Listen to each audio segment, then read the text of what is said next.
دیکھیے جو اسلام ہے، اسلام کسی جامد عقیدے کا نام نہیں ہے۔ اسلام ایک محض سیٹ آف ریچولز کا نام نہیں ہے، یعنی اسلام آپ کو صرف چند عبادتی رسومات پر عمل کرنے کی ترغیب نہیں دیتا ہے، بلکہ اسلام اپنے ماننے والوں کو اس کی زندگی کے تمام اخلاق و معاملات کے بارے میں بہت ہی کلیئر کٹ گائیڈنس دیتا ہے، اور اسلام کا یہ مطالبہ ہے کہ لوگ اس پر عمل کریں، اور قرآن و حدیث ہمیں یہ بتاتے ہیں کہ جن لوگوں کے اخلاق و معاملات درست ہوں گے، دراصل کل آخرت میں وہی جنت کے حقیقی ڈیزرونگ کینڈیڈیٹس ہوں گے۔ تجارت کے بارے میں اسلام کے بہت زیادہ واضح رولز اینڈ قوانین ہیں۔ اسلام کا کہنا یہ ہے کہ تم کوئی بھی جائز تجارت کرو، اس کی بنیاد جسٹس پر ہونا چاہیے، یعنی انصاف پر ہونا چاہیے۔ لہذا قرآن میں جگہ جگہ پر تجارت کے حوالے سے اللہ تعالیٰ نے حکم دیا ہے اپنے پیغمبروں کے ذریعے سے، اور یہ کہا ہے کہ تم ناپ تول کو درست رکھو۔ دیکھیں تجارت کی کوئی بھی قسم ہو، بنیادی طور سے اس میں میزرمنٹ اور ویٹ کا ہی کام ہوتا ہے۔ میزرمنٹ اور ویٹ کے کچھ نئے نئے ٹیکنکس اب آئے ہیں، تو بنیادی طور سے جو تجارت میں کام ہے وہ میزرمنٹ اینڈ ویٹ کا کام ہے، یعنی ناپ اور تول کا کام ہے۔ سورہ ہود میں اللہ تعالیٰ اپنے پیغمبر کی زبان سے یہ کہلواتے ہیں کہ وَلَا تَنْقُصُوا الْمِكْيَالَ وَالْمِيزَانَ Do not give short measure and short weight، یعنی ناپ تول میں کمی نہ کرو۔ یہ اعلان حضرت شعیب علیہ السلام نے کیا تھا۔ یہ آیت سورہ ہود کی آیت ہے، اور یہ اعلان حضرت شعیب علیہ السلام نے اپنی قوم کے درمیان کیا تھا۔ وہ قوم کون تھی؟ وہ قوم دراصل اہل مدین تھی۔ مدین حضرت ابراہیم علیہ السلام کے صاحبزادے کا نام تھا، جو آپ کی تیسری بیوی قطورہ سے پیدا ہوئے تھے۔ انہی کی نسل سے جو لوگ تیار ہوئے انہیں مدین یا اہل مدین کہتے ہیں۔ حضرت ابراہیم علیہ السلام کے بعد تاریخ یہ بتاتی ہے کہ مور اور لیس 500 سال کے بعد اہل مدین میں بگاڑ پیدا ہو گیا، بہت زیادہ بگاڑ پیدا ہو گیا، یعنی کہہ سکتے ہیں کہ وہ کرپٹ پیپل ہو گئے۔ دوسری طرف قرآن سے یہ بھی معلوم ہوتا ہے کہ وہ عقیدے کے اعتبار سے اور عبادات کے معاملے میں اب بھی وہ آج کی اصطلاح میں مسلمان تھے۔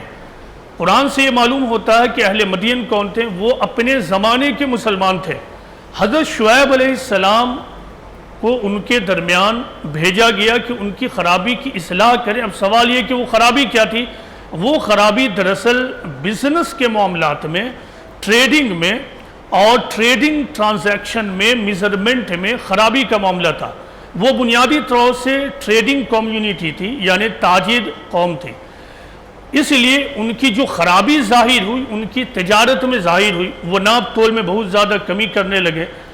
حضرت شعیب علیہ السلام آئے اور ان سے کہا کہ وَلَا تَنْقُصُوا الْمِكْيَالَ وَالْمِيزَانَ Do not give short measure and short weight، یعنی ناپ تول میں کمی نہ کرو۔ اس سے بھی اہم بات یہ ہے کہ آیت کا آخری حصہ یہ ہے کہ انی اراکم بخیر و انی اخاف علیکم عذاب یوم محیط، کہ I see you are prospering, I fear for you the punishment of a fateful day۔ میں تم کو دیکھ رہا ہوں کہ تم خوشحال ہو، مگر میں تمہارے بارے میں ڈرتا ہوں ایک ایسے دن سے جس دن تم کو عذاب آ کر گھیر لینے والا ہے۔ یعنی ایک طرف یہ بات کہ وہ خوشحال ہیں، دوسری طرف اسی خوشحالی کی حالت میں اس بات کا اعلان کہ تم خوشحال ہو، لیکن مجھے ڈر یہ ہے، مجھے ڈر اس بات کا ہے کہ بہت جلد تم کو ایک ایسا عذاب تمہارے اوپر آئے گا جو اپنے گھیرے میں اس طرح لے گا جس سے تم نکل نہیں سکو گے۔ قرآن سے یہ معلوم ہوتا ہے کہ مدین جو قوم تھی اس میں سدھار نہیں ہوا، ان کی اصلاح نہیں ہو سکی، اور بہرحال ان کو اللہ تعالیٰ نے تباہ و برباد کر دیا۔ قرآن سے یہ بات واضح ہو گئی کہ ایک شخص یا ایک قوم ایمان اور عقیدہ کا اعلان کرتا ہے، لیکن اگر اخلاق و معاملات اس کے درست نہیں ہیں تو پھر اللہ کی نظر میں وہ سخت گناہگار ہے، اور اس کی آخرت خطرے میں ہے، اس کی نجات خطرے میں ہے، کیونکہ اسی معاملات میں بگاڑ کی وجہ سے مدین قوم کو اللہ تعالیٰ نے تباہ و برباد کر دیا تھا۔ سورہ بنی اسرائیل میں اللہ تعالیٰ ارشاد فرماتے ہیں کہ وَأَوْفُوا الْكَيْلَ إِذَا كِلْتُمْ وَزِنُوا بِالْقِسْطَاسِ الْمُسْتَقِيمِ ذَلِكَ خَيْرٌ وَأَحْسَنُ تَأْوِيلًا and give full measure when you measure and weigh with accurate scales that is fair and better in the end۔ یعنی جب ناپ کر دو تو ٹھیک سے ناپو اور ٹھیک ترازو سے تول کر دو، یہ بہتر طریقہ ہے اور اس کا انجام بھی اچھا ہے۔ اس آیت میں اللہ تعالیٰ یہ کہہ رہا ہے دوبارہ کہ ناپ اور تول میں کمی نہ کرو، جب ناپ اور تول کر چیزیں دو تو ٹھیک ترازو سے تول کر دو، اس کو ہرگز گھٹا کر نہ دو، وہی چیز دو جو تم سے خریدنے والے نے مانگا ہے۔ اور اگر تم یہ طریقہ اختیار کرتے ہو تو اللہ تعالیٰ کہتا ہے کہ اس کا انجام بہتر ہے۔ اس پر غور کرنے سے معلوم ہوتا ہے کہ اس سلسلے میں تین پہلو ہے۔ ایک تو یہ کہ انسان کی شرافت اور انسانیت کے خلاف ہے کہ کوئی انسان کرپٹ بزنس کرے، کوئی اپنی تجارت میں بدعنوانی کرے، کیونکہ قرآن سے معلوم ہوتا ہے کہ اللہ تعالیٰ نے انسان کو اشرف المخلوقات کے طور پر پیدا کیا ہے، یعنی دی بیسٹ کریچرز۔ تمام پرانیوں میں، تمام مخلوقات میں انسان کو اللہ تعالیٰ نے بیسٹ مخلوق کے طور پر پیدا کیا ہے۔ تو یہ انسان کی شرافت کے خلاف ہے، انسان کی عظمت کے خلاف ہے کہ وہ جھوٹ بولے، وہ جب بزنس کرے تو ناپ تول میں کمی کرے، یہ انسان کی شرافت کے خلاف ہے۔ یہ تو ایک بات۔ دوسری بات یہ ہے کہ اللہ تعالیٰ کہتا ہے کہ انجام بہتر ہوگا۔ کیا انجام بہتر ہوگا؟ جب آدمی ناپ اور تول کو بہتر رکھے گا تو پھر اس کے کسٹمرز کے درمیان اس کا بیس اچھا بنے گا، اس کا کسٹمر کے درمیان، لوگوں کے درمیان اعتماد اچھا ہوگا، اس کی کریڈیبلٹی بڑھے گی، لہٰذا اس کے یہاں دور دور سے خریدار پہنچیں گے کہ مجھے اسی کے یہاں سے اپنا سامان خریدنا، کیونکہ یہ اصلی مال دیتا ہے اور اس کے ناپ اور تول بھی درست ہوتے ہیں۔ تیسری بات یہ کہ جو لوگ اپنی تجارت کو درست رکھیں گے، اس کا ایک پہلو یہ ہے کہ مومن کی شان ہی یہ ہے، مسلمان کہتے ہی اسے ہیں کہ مسلمان جس فیلڈ میں جاتا ہے وہ کرپٹ نہیں ہوتا ہے، وہ بہتر سے بہتر پرفارمنس دینے کی کوشش کرتا ہے، لہٰذا جب وہ بزنس فیلڈ میں جائے گا تو وہاں بھی اس کی ایک الگ شناخت ہوگی، اس کی الگ ریکگنیشن ہوگی، اور وہ ریکگنیشن کیا ہوگی؟ ایک ایماندار بزنس کی، اور اس طرح وہ اپنے آخرت کو بھی بہتر بنائے گا۔ تو اللہ تعالیٰ کیا کہتا ہے؟ اللہ تعالیٰ یہ کہتا ہے کہ اگر تم ناپ تول میں بہتری کرو گے، وہی ناپ تول کرو گے جیسا کہ کرنا چاہیے، تو اس کا انجام بہتر ہوگا۔ سورہ رحمان میں اللہ تعالیٰ ارشاد فرماتے ہیں کہ وَأَقِيمُوا الْوَزْنَ بِالْقِسْطِ وَلَا تُخْسِرُوا الْمِيزَانَ always measure with justice and do not give short measure، یعنی ہمیشہ انصاف کے ساتھ سیدھی ترازو سے تولو اور تول میں گھٹاؤ نہیں۔ اب غور کیجئے کہ قرآن میں بار بار اللہ تعالیٰ یعنی ایک سے زیادہ بار یہ کہہ رہا ہے کہ انصاف کے ساتھ تولو، انصاف کے ساتھ ترازو کو استعمال کرو، صحیح ترازو استعمال کرو، یعنی ناپ تول کا جو بھی طریقہ تم اختیار کرو اس میں بالکل پرفیکٹ طریقہ اختیار کرو، جانتے اور بوجھتے تم سے اس معاملے میں کسی بھی قسم کی کمی نہیں ہونی چاہیے، کوئی بھی کرپشن نہیں ہونا چاہیے۔ یہاں ایک بات اور واضح کر دوں کہ تجارت کا معاملہ جو پچھلے زمانے میں تھا تو بنیادی طور سے ناپ اور تول ہی میزرمنٹس تھے، لیکن ان ناپ اور تول کے الفاظ میں وہ تمام طریقے، تجارت کے وہ تمام طریقے آ جاتے ہیں جس کو استعمال کر کے کوئی آدمی اپنی چیز کو سیل کرتا ہے، وہ تمام چیزیں اس میں شامل ہیں۔ لہٰذا چاہے وہ ترازو، ڈنڈے والا ترازو استعمال کرے یا الیکٹرانکس ترازو استعمال کرے یا پھر کوئی اور میزرمنٹ اور ویٹ کا طریقہ ہو، کوئی اور معیار ہو، کوئی اور کیمیکل طریقہ ہو کسی چیز کے جانچنے کا، وہ تمام میتھڈز اور وہ تمام طریقے جو کسی چیز کو میزرمنٹ کرنے کا ہو، اس کو پرکھنے کا ہو، وہ تمام چیزیں اس میں شامل ہیں۔ ایک طرف قرآن میں بار بار کہا گیا کھلے الفاظ میں ناپ تول میں کمی مت کرو، ناپ تول میں کمی مت کرو، اور اس معاملے کو قرآن میں دوسری جگہ سورہ المطففین میں اور زیادہ واضح کیا یعنی اس کے اسکوپ کو اور زیادہ بڑھایا.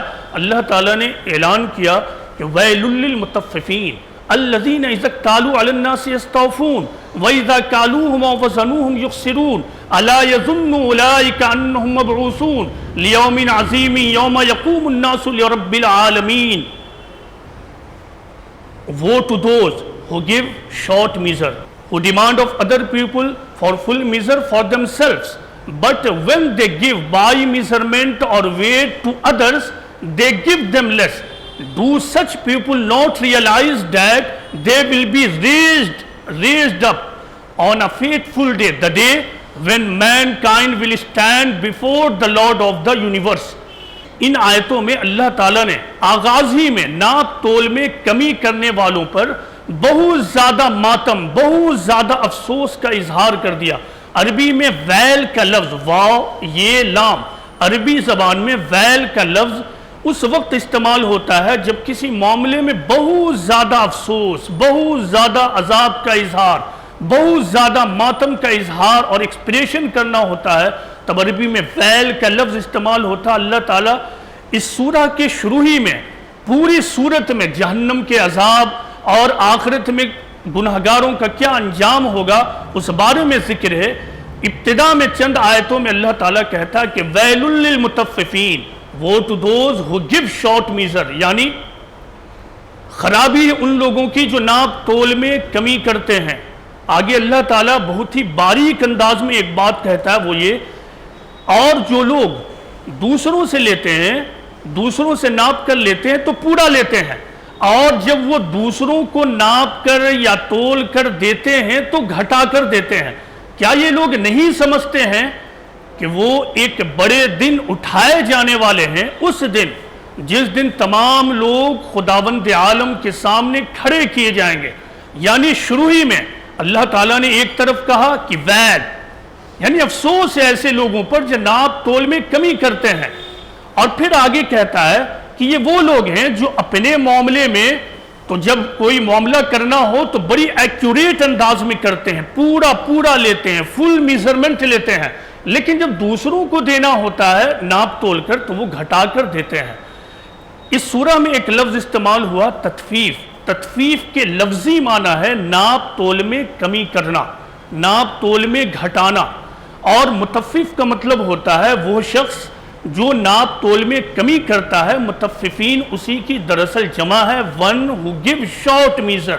ایک لفظ میں اصل اگر کہنا ہو تو کہیں گے ڈیفراؤڈرز، یعنی وہ لوگ جو تجارت میں ڈیفراؤڈنگ کا کام کرتے ہیں، ان پر اللہ تعالیٰ نے ماتم کیا اور کہا کہ افسوس ہے جو ناپ تول میں کمی کرتے ہیں. پھر آگے اللہ تعالیٰ کیا کہتا ہے؟ اللہ تعالیٰ یہ کہہ رہا ہے کہ جو دوسروں سے ناپ تول کر لیتے ہیں تو وہ پورا لیتے ہیں، اور جب ان کو ناپ تول کر دینا ہوتا ہے تو اس میں وہ گھٹا کر دیتے ہیں. ایسے لوگوں پر ماتم ہے. ایسے لوگوں کو یاد رکھنا ہوگا کہ ان کے گناہ جو ہیں وہ دراصل سجین میں ریکارڈ ہو رہے ہیں. اسی سورہ میں ایک اور لفظ استعمال ہوا سجین.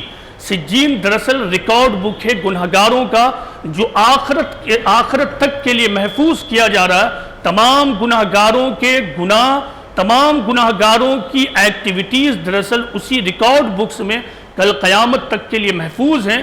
اور کل یہ تمام لوگ جو اپنی تجارت میں کرپشن کرتے ہیں، معاملات میں کرپشن کرتے ہیں، لوگوں سے کسی بھی قسم کی ڈیلنگز ہوتی ہے اس میں بدعنوانی کرتے ہیں، ان کے تمام گناہ دراصل سجین میں یعنی ریکارڈ بکس میں جمع ہے، بند ہے، وہ پوری طرح سے محفوظ ہے. کل آخرت میں اس کو اللہ تعالیٰ پیش کرے گا ان کے سامنے، اور اسی کے مطابق ان کی جزا اور سزا کا فیصلہ ہوگا.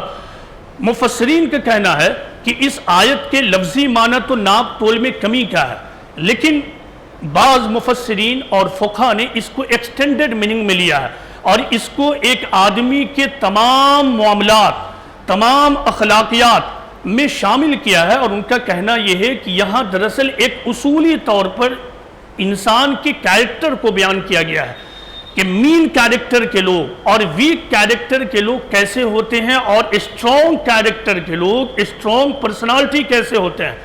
ویک کیریکٹر کے لوگ وہ ہوتے ہیں جو اپنے بارے میں تو ایک کرائیٹیریا رکھتے ہیں لیکن دوسروں کے بارے میں ان کا کرائیٹیریا کچھ اور ہے. مثال کے طور پر وہ یہ چاہتے ہیں کہ ان کی عزت ہو، لوگ ان کے بارے میں اچھی باتیں ہی رپورٹ کریں، لوگ جب ان سے معاملات کریں تو ان کو پورا لوٹا دیں، لیکن جب یہ آدمی جب اس آدمی کا دوسروں سے واسطہ پڑتا ہے تو یہ پھر اس کو عزت نہیں دیتا ہے، جب یہ معاملہ کرتا ہے تو پھر اس کے معاملات میں ناپ تول میں کمی کرتا ہے، جب وہ اس سے کسی بھی قسم کی ڈیلنگ کرتا ہے تو اسی معیار پر ڈیلنگ نہیں کرتا ہے جو وہ خود اپنے لیے مانتا ہے اور چاہتا ہے۔ یہ ایک عمومی بیماری ہے، آپ غور کیجئے کہ سماج میں اور فیملی میں یہ ایک عمومی بیماری ہے کہ ہر آدمی تطفیف کا شکار ہوتا ہے، یعنی وہ اپنے بارے میں چاہتا ہے کہ میری رپورٹنگ اچھی ہو، وہ اپنے بارے میں چاہتا ہے کہ اس کی عزت ہو، وہ اپنے بارے میں چاہتا ہے کہ اس کے معاملات نہ بگڑیں، وہ اپنے بارے میں یہ چاہتا ہے کہ کہیں سے کسی چیز کو اگر وہ پرچیز کرتا ہے تو اس کو بالکل ایکوریٹ انداز میں اور اوریجنل سامان مل جائے، لیکن جب وہ خود دوسروں سے معاملہ کرتا ہے، دوسروں کے بارے میں کچھ بولتا ہے تو اس کی اچھائیوں کو دباتا ہے اور خرابیوں کو اجاگر کرتا ہے، اس کے برے معاملات کو اور کمیوں کو خوب بڑھاتا ہے اور اس طرح بڑھاتا ہے جیسے کہ اس کے اندر کوئی اچھائی ہی نہ ہو۔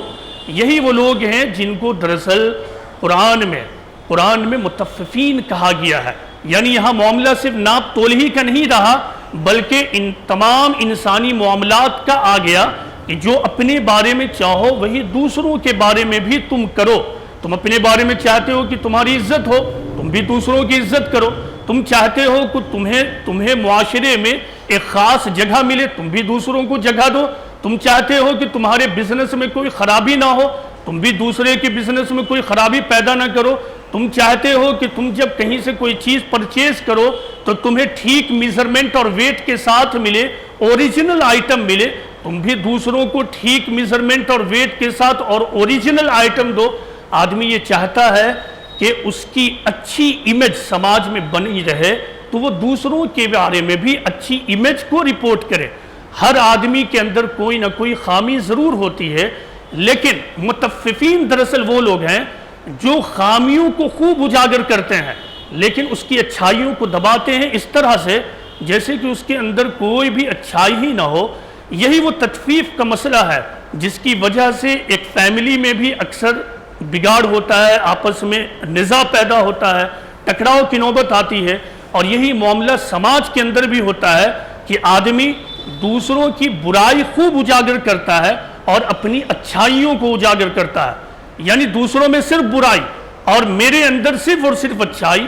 اس معاملے سے بچیے، کیونکہ اللہ تعالیٰ یہ کہتا ہے کہ کیا یہ نہیں سمجھتے ہیں کہ یہ اٹھائے جانے والے ہیں ایک بڑے دن۔ کون سا دن؟ اس دن جس دن تمام لوگ خداوند عالم کے سامنے کھڑے کیے جائیں گے۔ Do such people not realize that they will be raised up on a fateful day؟ تمام لوگ، اللہ تعالیٰ یہ کہہ رہا ہے کہ کیا ان کو یہ سمجھ نہیں ہے کہ یہ اٹھائے جانے والے ہیں؟ کس دن؟ ایک بڑے دن۔ وہ بڑا دن کون سا ہوگا؟ وہ بڑا دن وہ ہوگا جبکہ خدا کی عدالت ہوگی، نہ کسی طاقتور کی طاقت چلے گی اور نہ کوئی کمزور اپنی کمزوری کی وجہ سے دبایا جا سکے گا، نہ اس کو کمزور دیکھ کر وہاں کوئی دھمکی دے سکے گا، نہ اس کے کالر پکڑ سکے گا، نہ کوئی مضبوط اپنے طاقت کا مظاہرہ کر سکے گا اس بڑے دن جبکہ ہر آدمی خداوند عالم کے سامنے کھڑا ہوگا اور اپنے ایک ایک عمل کا وہاں حساب دے گا۔ اس دن کے بارے میں اللہ تعالیٰ آپ کو وارننگ دے رہا ہے کہ اس کو سمجھیے، اس کے آنے سے پہلے اپنے آپ کو سنبھال لیجئے، کنٹرول کر لیجئے۔ غلطی کسی سے بھی ہوتی ہے، انسان کو اللہ تعالیٰ نے چونکہ امتحان کے لیے بنایا ہے، اسی لیے یہاں کا پورا ماحول اس طرح تیار ہے، یہاں کا پورا انوائرمنٹ اس طرح تیار ہے کہ آپ سے غلطی ہو جاتی ہے، ہم سے غلطی ہو جاتی ہے۔ غلطی ہونا کوئی بری بات نہیں ہے، غلطی سے ناپ تول میں کمی کر دینا کوئی مسئلہ نہیں ہے، تجارت میں بدعنوانی ہو گئی کوئی مسئلہ نہیں ہے، آج ہی توبہ کر لیجئے اور آج ہی سے ایک نئے دن کا آغاز کر لیجئے۔ پھر اللہ کا وعدہ ہے کہ جو لوگ اس طریقے کو اپناتے ہیں ان کا انجام بھی بہتر ہوگا۔ میں نے گزشتہ جمعہ کو یہ بتایا تھا تھوڑا کھول کر کہ موجودہ زمانے میں جو لوگ پوری دنیا میں بزنس ورلڈ پر حاوی ہیں یہ بے ایمان لوگ بنیادی طور سے نہیں ہیں، انہوں نے تجارت کا بہت ہی ٹرانسپیرنٹ طریقہ اختیار کیا، جسے ہندی میں بولتے پاردرشی طریقہ۔ اس پاردرشی طریقے کو استعمال کر کے انہوں نے ایک دنیا میں کامیابی حاصل کی۔ اگر آپ بزنس ورلڈ کی اسٹڈی کریں گے تو آپ پائیں گے گنتی کے چند لوگ ہیں جو پوری دنیا کی دولت کے ایک بڑے حصے پر ان کا قبضہ ہے۔ ان کے تجارت کے طریقے کو جانیے، وہ کوئی کرپشن نہیں کرتے ہیں، کوئی بدعنوانی نہیں کرتے ہیں، انہوں نے بالکل ٹرانسپیرنٹ طریقہ اختیار کیا۔ آپ کو بھی تجربہ ہوگا ایسے برانڈڈ جگہ پہ یا پھر ورلڈ فیمس بزنس ہب میں جانے کا، آپ نے پایا ہوگا کہ آپ ان کی کسی چیز کے اوپر کلیم کرتے ہیں تو ان کے چہرے پر رتی برابر بھی کوئی بھی مایوسی اور یہ نہیں ہوتا کہ نہیں ہم غلط نہیں ہیں، بلکہ وہ فوراً یہ کہتے ہیں کہ سر ہم سے غلطی ہو گئی، آپ اپنا سامان لوٹائیے اور ہم آپ کو وہی سامان دیتے ہیں جس کا ہم نے وعدہ کیا ہے۔ یہ کھانے پینے کی چیزوں سے لے کر استعمال کرنے والی چیزوں تک کا معاملہ یہی ہے کہ وہ لوگ ٹرانسپیرنسی کو مینٹین کرتے ہیں۔ کبھی بھی وہ جان بوجھ کر غلط چیز آپ کو دینے کی کوشش نہیں کرتے ہیں۔ یہ طریقہ قرآن میں آج سے 1400 سال پہلے بتایا گیا تھا۔ کیا آپ کو اس بات کا یقین نہیں ہے کہ اگر آپ اس طریقے کو اپنائیں تو قرآن کے وعدے کے مطابق آپ کا بھی انجام بہتر ہوگا؟ دنیا کے معاملے میں اللہ تعالیٰ کا قانون بہت صاف ہے، جو بھی جسٹس اور ٹرانسپیرنسی کا طریقہ اختیار کرے گا، یعنی انصاف کا طریقہ اور بالکل صاف اور شفاف طریقہ، اس کو کامیابی سے کوئی بھی نہیں روک سکتا ہے۔ ہاں، یہ دنیا چونکہ امتحان کے لیے ہے، یہاں بدعنوان اور کرپٹ بھی ترقی کریں گے، ناپ تول میں خرابی کرنے والوں کی بھی ترقی ہوگی۔ ایسا نہیں کہ ان کی ترقی رکے گی، لیکن ان کو اطمینان قلب حاصل نہیں ہوگا۔ وہ سڑکوں پر چلیں گے لیکن ان کی عزت نہیں ہوگی، لوگ جانیں گے کہ یہ کرپٹ بزنس مین ہے، یہ جب تولتا ہے تو ناپ تول میں کمی کرتا ہے۔ مزید یہ کہ یہ 2 روپے کا سامان 50 روپے اور 100 روپے میں سیل کرتا ہے، اس کی امیج ایسے ہی بن جائے گی۔ ایسی امیج بنانے سے روکیے۔ وہ دولت ہی کیا ہے جس دولت کے بعد آپ کو اطمینان قلب حاصل نہ ہو۔ تمام دولت، تمام اسٹرگل کا مقصد صرف اور صرف اس دنیا میں یہ ہوتا ہے کہ آدمی کو سکون کی زندگی حاصل ہو جائے۔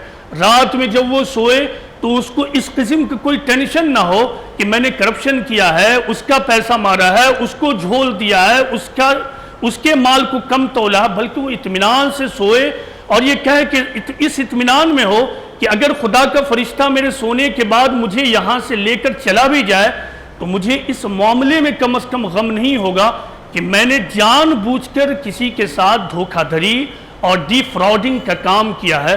تو اپنے بزنس کو امپروو کیجئے، قرآن کے مطابق اس بزنس کو چلانے کی کوشش کیجئے۔